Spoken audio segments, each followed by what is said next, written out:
സുരേഷ് ഗോപി ഇപ്പൊ കേന്ദ്രമന്ത്രി ഇരിക്കുകയാണ്, കുറച്ചധികമായി കേന്ദ്രമന്ത്രിയായിട്ട്. എങ്ങനെയുണ്ട് സുരേഷ് ഗോപിയുടെ ഭരണം? എങ്ങനെയുണ്ട്?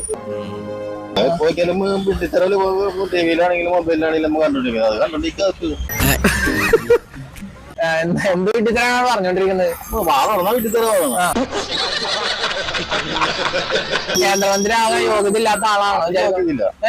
വെറുതെ സിനിമയിൽ ഷിറ്റും പറഞ്ഞു നടക്കുന്ന ആൾക്കാരൊക്കെ പിടിച്ച് കേന്ദ്രമന്ത്രിയാക്കി കഴിഞ്ഞിട്ട് അവിടെ പോയിരുന്നിട്ട് ഷിറ്റ് തന്നെ പറയുള്ളൂ, വേറൊന്നും പറയില്ലല്ലോ സാറേ. ആ സമയത്ത് മാസിലങ്ങ് ആയിപ്പോയാണ് സാറേ. അങ്ങനെയൊക്കെ എല്ലാവർക്കും അവകാശം ഉണ്ടല്ലോ. അദ്ദേഹത്തിന്റെ ഭരണം മോശമായതുകൊണ്ടാണ്. അദ്ദേഹത്തിന്റെ ഭരണം മോശമാണ്, ആള് മോശമാണ്. വെറുതെ പുള്ളിക്കാരൻ തമ്പ്രാന്റെ ഒരു ശൈലിയിലേക്ക് പോണു. ഞാൻ തമ്പ്രാൻ, ബാക്കി എല്ലാവരും അടിയാളന്മാര്. എനിക്കോ? ആരാടാ റമോ നിന്നോട് ഈ അപവാദമൊക്കെ പറയുന്നത്? ഞാൻ പറയുന്ന അനുസരിച്ച് നിന്നോളാം, തൊടാൻ പാടില്ല. പെണ്ണുങ്ങളാണെങ്കിൽ കെട്ടിപ്പിടിക്കും, ആണുങ്ങളാണെങ്കിൽ കൈയോട്ട് തട്ടി മാറ്റും.